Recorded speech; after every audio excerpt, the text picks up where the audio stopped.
I'm Isaac with Twit, and today I've got the Popcorn Hour A400. Now there's a lot of set-top boxes out there competing for your limited HDMI inputs, and this is another one. If we take a look at this, this is a solid piece of hardware. This is a metal casing, and there's a big warning on the top of this saying this device uses passive cooling.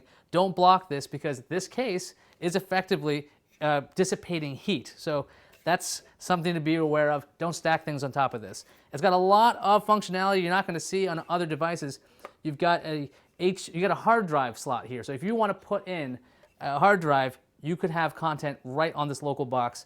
USB port on the side, also USB port on the back. We got Ethernet, a USB 3.0 slave here, which means I believe you can attach this as a hard drive on your PC and just move content directly onto the box.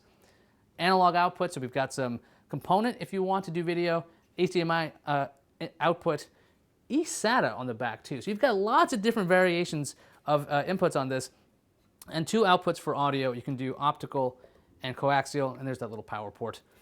Otherwise, other than it looking super solid, let's actually see how it does. When you start up the device, you see this interface, and I've got to say, this is something from the 1990s. While it does run smooth and there's a lot of power under that metal case, it looks like the folks at Popcorn Hour didn't do a lot of work when it came to the UI. So if we go into the apps market, this is what a lot of people think this device does. They think it's an internet streamer. It's not really built for that. When we go into the applications, we go into their app store, I go into the all section, and you'll see that there's about 66 applications at the time of this recording. If you notice, there's no Netflix, there's no Hulu Plus, and there's no Amazon. So if you want to get free video content, I don't believe these YouTube ones are official. You can get CNET, Blip. You can get some internet content on this, but that's not this device's bread and butter at all. What this thing is really for is for network video streaming and also for local streaming. So I'm going to go into networked media because for some reason, networked media is separated out from local media. I don't know why. I want all my video in the same location. As you can see, for the most part, this device is really snappy when I'm trying to do different things. And what I love to do when I test out these things is use giant MKV rips of my Blu-rays to see exactly how will this device perform. Because when you give something a 30 gigabyte file, it's either going to sink or swim. And we're going to go into The Dark Knight Rises, which is over 30 gigabytes in size. I'm going to stream this over my network. Now, right now you're seeing a bit of a delay before it starts up because the hard drive that contains this file was spinning up. I just heard it in my Media Center PC. And as you can see, it plays very smoothly. I'm going to skip ahead a little bit to show you that this device can handle fast forwarding a 30 gigabyte file without even a hiccup. Let's see what Bane is up to because he's so cool.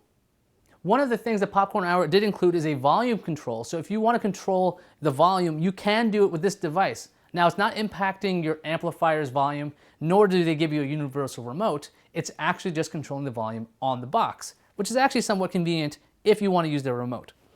So as you can see, this is a one-to-one copy of a Blu-ray, so it looks fantastic. This device is doing a great job showing off the video. On top of that, we have this great title option where I can go in and change the audio on the fly. If I want to listen to the Spanish version right now, it doesn't show that, but you'll see that there. It does take a second or two to change that. Subtitles can be changed with a dedicated button on the remote control. I go into tracks. I want to see the French language subtitle. There we go. Now we've got some French language. One of the most interesting things I've seen about this device is the fact that it can play Windows Media Center television recordings without any codecs, as far as I know, because the only device I know that can do that are Windows Media Center extenders. So if you've recorded something like, I don't know what this is, let's pick Bob's Burgers. I like Bob's Burgers. L'Independent Woman. I'm going to ask my device to play a file format that's not supported by a lot of other devices. And what I've noticed is with these particular files, it does take the A400 a little longer to show you the video, but it does show you the video. And if you're watching this, this might be hard to see on the edited version, but there are some artifacts where there's motion in this. So while it does support Windows Media Center recordings, it's not 100% when it comes to playback. Local media also played just as well as the stuff on the network. Right now I've attached a USB key, and let's see, what do I want to see? There's no way I got this from a non-reputable source. Let's see if it plays Xvid. As far as I know, it plays Xvid, DivX, and it plays pretty much anything I threw at it. We've got Archer. I'm really glad it didn't show you a scene that would be deemed inappropriate. So I'll cycle through the interface one more time. There's not a whole lot here. The setup wizard can help you with your network settings, your languages, pretty basic things here. I'm gonna back out of this, go back to the home screen. Got our setup, network media, apps market, local media, setup wizard. You can see you don't exactly have a ton of options. So why you have to cycle through this, I don't really know. It's not like they couldn't fit it all on one screen. But this is what this box does, 250 bucks. And one of the cool things about it is it can play those MKVs just fine, but so can my $35 Raspberry Pi. So if that's a big deal to you and you're a nerd, you probably want to go with something like a Raspberry Pi or any other device that can run XBMC. Now the Popcorn Hour A400 comes with this backlit remote. The keys are a bit stiff and everything, but I don't know who still bothers to use these kinds of things. I immediately try to put things into my universal remote. But the buttons are good, the placement is intelligent, I guess. It's not the most ergonomic thing in the world, but it'll do the job. I've seen much worse remotes out there, so I don't have really any complaints when it comes to this device. On the pros, this device can handle so many different kinds of file formats. Handled DivX fine, handled MKVs, handled streaming very well. It just was very responsive, very powerful for what it is. And that's pretty much all the pros I have for it, because on the cons, it's really expensive.